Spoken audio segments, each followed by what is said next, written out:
Hello friends, Radhe Radhe, जय श्री कृष्णा। स्वागत है आप सबका अपने यूट्यूब चैनल के सेलर में। तो फ्रेंड्स, आज मैं समान ज्ञान जीके से टॉप 35 क्वेश्चन लेकर आई हूँ। सभी क्वेश्चन सिलेक्टेड इंपॉर्टेंटली, अगर आप किसी भी एग्जाम की तैयारी कर रहे हैं, वीडियो आपके लिए काफ़ी ज़्यादा यूजफुल रहने वाली है। तो फ्रेंड्स, वीडियो के एंड तक जुड़े रहिए। अगर मेरे चैनल आपको हेल्पफुल लगे तो सब्सक्राइब जरूर कीजिएगा। तो चलिए हम लोग चलते हैं पहले प्रश्न की ओर से। और प्रश्न नंबर फर्स्ट क्या कर रहा है तो फ्रेंड्स, प्रश्न नंबर फर्स्ट को गौर से देखिएगा कि एशिया का प्रकाश किसे कहा जाता है। तो फ्रेंड्स, एशिया का जो प्रकाश है वो किसे कहा जाता है, तो गौतम बुद्ध को। ओके, तो ऑप्शन इसका सही हो जाएगा, ध्यान में रखना है। ओके, हमें नेक्स्ट अगला प्रश्न है प्रश्न नंबर 2। प्रश्न नंबर 2 कह रहे कि नील नदी का उद्गम स्थल क्या है। नील नदी जो है उसका जो उद्गम स्थल है वो क्या है। तो फ्रेंड्स, हिज राइट आंसर जो हमारा क्या हो जाएगा, तो फ्रेंड्स ये हो जाएगा विक्टोरिया झील। ओके, एंड नेक्स्ट है प्रश्न नंबर 3। प्रश्न नंबर 3 करे कि विश्व व्यापार संगठन की स्थापना कहाँ हुई थी। विश्व व्यापार संगठन की जो स्थापना हुई थी वो कहाँ हुई थी। तो फ्रेंड्स, इसका जो राइट आंसर है हमारे क्या हो जाएगा, तो जिनेवा में। ओके, तो ऑप्शन से इसका सही हो जाएगा, ध्यान में रखना है। एंड नेक्स्ट है प्रश्न नंबर 4। प्रश्न नंबर 4 का है हमारा, ऐसा कौन सा देश है जहाँ पर रात नहीं होती है। ऐसा कौन सा देश है, ऐसा कौन सा कंट्री जहाँ पे यानी कि रात यानी कि नाइट नहीं होती है। तो फ्रेंड्स, ये हो गया हमारा नॉर्वे। ओके, तो ऑप्शन इसका सही हो जाएगा, ध्यान में रखना। एंड नेक्स्ट है प्रश्न नंबर 5। प्रश्न नंबर 5 करें कि विश्व के सबसे छोटा देश कौन सा है, यानी कि विश्व का जो सबसे छोटा देश है उसका क्या नाम है। तो फ्रेंड्स, इसका जो राइट आंसर में हो जाएगा option B, Vatican City. Okay, Vatican City जो है वो विश्व का सबसे छोटा कंट्री है। ओके, सो ध्यान में रखना है। एंड नेक्स्ट है प्रश्न नंबर 6। प्रश्न नंबर 6 करें कि विश्वकोश नमक का ग्रंथ की रचना किसने की थी। विश्वकोश नमक का ग्रंथ की रचना किसने की थी। तो फ्रेंड्स, इसका जो राइट आंसर है डिडोरो ने। ओके, तो ऑप्शन इसका सही हो जाएगा। एंड नेक्स्ट है प्रश्न नंबर 7। प्रश्न नंबर 7 करें कि किस देश की जीडीपी सबसे अधिक है। किस देश की जो जीडीपी जो है वो सबसे अधिक है। तो फ्रेंड्स, इसका जो राइट आंसर है हो जाएगा अमेरिका का। ओके, एंड नेक्स्ट है प्रश्न नंबर 8। प्रश्न नंबर 8 करें कि फ्रांस की क्रांति किस वर्ष हुई थी। फ्रांस की जो क्रांति हुई थी वो किस वर्ष हुई थी। तो फ्रेंड्स, इस राइट आंसर जो हमारा क्या हो जाएगा, तो फ्रेंड्स इसका जो राइट आंसर है 14 जुलाई 1789 ईस्वी में। ओके, एंड नेक्स्ट है अगला प्रश्न है प्रश्न नंबर 9। प्रश्न नंबर 9 करें कि ऐसा कौन सा जंतु है जो दूध और अंडे दोनों देता है। ऐसा कौन सा जंतु है जो दूध और अंडे दोनों देता है। तो फ्रेंड्स, इसका जो राइट आंसर में हो जाएगा ऑप्शन सी, एकिडना और प्लेटिप्स। ओके, एकिडना और प्लेटिप्स जो है वो दूध और अंडे दोनों देता है। ओके, तो ऑप्शन से इसका सही हो जाएगा, ध्यान में रखना है। ओके, एंड नेक्स्ट है अगला प्रश्न है प्रश्न नंबर 10। प्रश्न नंबर 10 करें मेरा, विश्व की सबसे लंबी पर्वत श्रेणी कौन सी है। विश्व की जो सबसे लंबी पर्वत श्रेणी जो है वो कौन सी है। तो फ्रेंड्स, इसका जो राइट आंसर में क्या हो जाएगा, तो फ्रेंड्स इसका जो राइट आंसर में हो जाएगा एंडिस पर्वत श्रेणी। ओके, एंडिस पर्वत श्रेणी। ओके, एंड नेक्स्ट अगला प्रश्न है प्रश्न में 11। प्रश्न में 11 करें कि एलपीजी का प्रमुख घटक कौन सी गैस है। एलपीजी का जो प्रमुख घटक है वो कौन सी गैस है। तो फ्रेंड्स, इसका जो राइट आंसर में हो जाएगा option A, butane. Okay, and next है अगला प्रश्न है प्रश्न में 12। प्रश्न में 12 करें कि सबसे भारी धातु का नाम क्या है। सबसे भारी धातु जो उसका जो नाम है क्या है। तो फ्रेंड्स, इसका जो राइट आंसर में हो जाएगा ऑप्शन बी, ओशिमियम। ओके, ओशिमियम।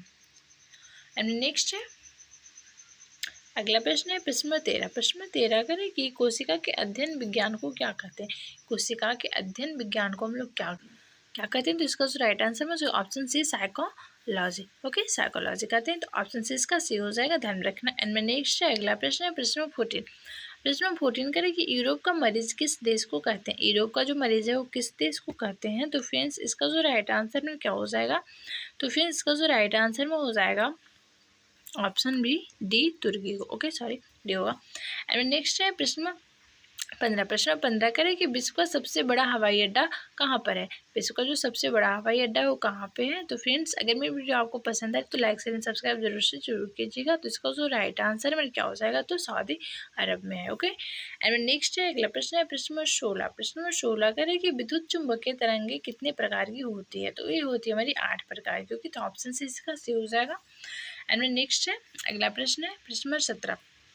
प्रश्न नंबर 17 करें कि भारतीय विज्ञान का जनक किसे कहते हैं? भारतीय वुडन विज्ञान का जो जनक है वो किसे कहते हैं? तो फिर इसका जो राइट आंसर में हो जाएगा पंचानन माहेश्वरी जी को हम लोग भारतीय वुडन विज्ञान का जनक कहते हैं। ओके, तो ऑप्शन इसका से हो जाएगा, ध्यान में रखना है। एंड नेक्स्ट है प्रश्न 18। प्रश्न 18 करें कि उत्तर प्रदेश का मैनचेस्टर किसे कहते हैं? तो फिर इसका जो राइट आंसर में हो जाएगा ऑप्शन सी कानपुर को। ओके, कानपुर को हम लोग उत्तर प्रदेश के मैनचेस्टर भी कहते हैं। ओके, एंड नेक्स्ट है प्रश्न 19। प्रश्न 19 करें कि करो मरो का नारा किसने दिया था? करो मरो का जो नारा है वो किनके द्वारा दिया गया था, यानी कि किसने दिया था? तो ये हमारे दिए थे महात्मा गांधी ने। ओके, ये महात्मा गांधी जी के द्वारा दिया गया नारा है, तो ऑप्शन ए इसका सही हो जाएगा, ध्यान में रखना है। ओके, एंड में नेक्स्ट है अगला प्रश्न है प्रश्न में 20। प्रश्न में 20 करें कि वायुमंडलीय दाब किस यंत्र से मापते हैं? वायुमंडलीय दाब जो है वो किस यंत्र से मापते हैं? तो फिर इसका जो राइट आंसर में हो जाएगा बैरोमीटर से। ओके, एंड में नेक्स्ट है प्रश्न में 21। प्रश्न में 21 करें कि चिपको आंदोलन किससे संबंधित है? चिपको आंदोलन जो है वो किससे संबंधित है? तो फ्रेंड्स इसका जो राइट आंसर है मेरे क्या हो जाएगा, तो वन संरक्षण से संबंधित है, तो ऑप्शन से इसका सही हो जाएगा। एंड नेक्स्ट है प्रश्न नंबर 22। प्रश्न नंबर 22 करें कि भारतीय रेल परिवहन को कितने रेल प्रखंडों में विभाजित किया गया? भारतीय रेल परिवहन को कितने रेल प्रखंडों में विभाजित किया गया है? तो फ्रेंड्स इसका जो राइट आंसर में हो जाएगा ऑप्शन डी 16 रेल प्रखंडों में। ओके, तो ऑप्शन डी इसका राइट हो जाएगा। एंड नेक्स्ट है प्रश्न नंबर 23। प्रश्न नंबर 23 करें कि ऐसा कौन सा पेड़ है जिसमें पत्ते नहीं होते हैं? ऐसा कौन सा पेड़ है जिसमें पत्ते ही नहीं होते हैं? तो फिर इसका जो राइट आंसर में हो जाएगा ऑप्शन ए करील। करील करील एक ऐसा पौधा है जिसमें पत्ते में दिखाई नहीं देते हैं, पत्ते नहीं होते हैं, तो ऑप्शन ए इसका सही हो जाएगा, ध्यान में रखना है। एंड नेक्स्ट है प्रश्न में 24। प्रश्न में 24 करें कि एल्यूमिनियम उत्पादन करने में भारत का कौन सा स्थान है? एल्यूमिनियम उत्पादन करने में भारत का जो स्थान है वो कैमा स्थान पे है भारत हमारा?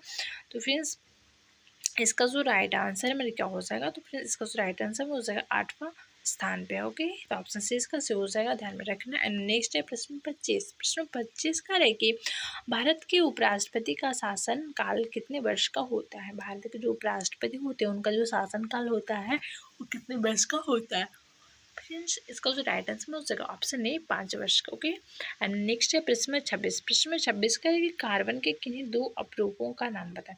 कार्बन का जो इनमें से दो अपरूप कौन कौन से है? तो फ्रेंड्स हमारा हो जाएगा, एक हो जाएगा हीरा और एक ग्रेफाइट, तो ऑप्शन बी और सी दोनों से हो जाएंगे। Okay, both B and C. Okay, तो ऑप्शन डी इसका से हो जाएगा, ध्यान में रखें। एंड नेक्स्ट है प्रश्न नंबर 27। प्रश्न नंबर 27 करें कि भारत आने वाले पहले अंग्रेजी जहाज का नाम क्या है? भारत आने वाले जो पहले अंग्रेजी जहाज है उसका क्या नाम है? फ्रेंड्स बहुत ही इंपॉर्टेंट है, इसे नोट कर लीजिएगा। तो उस राइट आंसर में हो जाएगा option A red dragon. Okay, तो ऑप्शन ए इसका सी हो जाएगा, ध्यान में रखना है। नेक्स्ट है प्रश्न नंबर 28। प्रश्न नंबर 28 करें कि भारतीय रिजर्व बैंक की स्थापना किस वर्ष की गई थी? भारतीय रिजर्व बैंक की जो स्थापना है वो किस वर्ष की गई थी? तो फ्रेंड्स अगर मेरी वीडियो आपको पसंद आ रही है तो लाइक शेयर एंड सब्सक्राइब जरूर से जरूर कीजिएगा एंड वीडियो के एंड तक जुड़े रहिएगा। चलिए चलते हैं प्रश्न की ओर से। प्रश्न नंबर 28 करें कि भारतीय रिजर्व बैंक की स्थापना किस वर्ष की गई थी? तो फ्रेंड्स इसका जो राइट आंसर है मेरा हो जाएगा ऑप्शन बी 1 अप्रैल 1935 में। ओके, एंड नेक्स्ट है प्रश्न 29। प्रश्न 29 करें कि उम्र कितने वर्ष है? सूर्य की जो आयु है, सूर्य की जो उम्र है वो कितनी वर्ष है? तो 5 बिलियन वर्ष। ओके, एंड नेक्स्ट है प्रश्न नंबर 30। प्रश्न नंबर 30 करें कि प्रोटीन शब्द का प्रयोग सबसे पहले किसने किया था? प्रोटीन शब्द का जो प्रयोग है सबसे पहले किसने किया था? तो ऑप्शन डी इसका सही हो जाएगा, जे बर्जेलियस ने। ओके, जे बर्जेलियस ने। ओके, तो ऑप्शन डी इसका सही हो जाएगा, ध्यान में रखना है। एंड नेक्स्ट है प्रश्न नंबर 31। प्रश्न नंबर 31 कह रहे कि मौलिक अधिकारों की संख्या कितनी है? तो फ्रेंड्स टोटल जो हमारा है 6 मौलिक अधिकार है, तो ऑप्शन ए इसका सही हो जाएगा, ध्यान रखना। एंड नेक्स्ट है प्रश्न नंबर 32। प्रश्न नंबर 32 करें कि महात्मा गांधी का जन्म कब हुआ था? तो फ्रेंड्स महात्मा गांधी का जो जन्म हुआ था वो हुआ था हमारा 2 अक्टूबर 1869 ईस्वी में। ओके, 2 अक्टूबर 1869 में हुआ था पोरबंदर में। ओके, तो ऑप्शन से इसका सही हो जाएगा, ध्यान रखना है। एंड नेक्स्ट है प्रश्न नंबर 33। प्रश्न नंबर 33 करें कि भारतीय राष्ट्रीय कांग्रेस की स्थापना किस वर्ष हुई थी? तो फ्रेंड्स भारतीय राष्ट्रीय कांग्रेस की जो स्थापना हुई थी वो 1885 ईस्वी में हुई थी, तो ऑप्शन ए इसका सही हो जाएगा 1885 ईस्वी। ओके, सो ध्यान में रखना। एंड नेक्स्ट है प्रश्न नंबर 34। प्रश्न नंबर 34 करें कि रसायन विज्ञान का जनक किसे कहते हैं? रसायन जनक का जो विज्ञान है वो किसे कहते हैं? तो फ्रेंड्स इसका जो राइट आंसर हो जाएगा लेबोजियर। ओके, ऑप्शन से इसका सी हो जाएगा, ध्यान में रखना है। ध्यान में नेक्स्ट है प्रश्न नंबर 35। प्रश्न नंबर 35 का वह रेशेदार फसल जिसे सुनहरा रेशा कहते हैं। तो फ्रेंड्स इसका जो राइट आंसर में हो जाएगा ऑप्शन ए जूट। जूट को हम लोग एक क्या बोलते हैं, सुनहरा रेशा भी कहते हैं। तो ऑप्शन ए इसका सी हो जाएगा, ध्यान में रखना है। Okay, option A jute. तो फ्रेंड्स यहाँ पे मेरी टॉप 35 क्वेश्चन की वीडियो कंप्लीट होती है। हम लोग मिलते हैं नेक्स्ट वीडियो में। Thanks for watching me.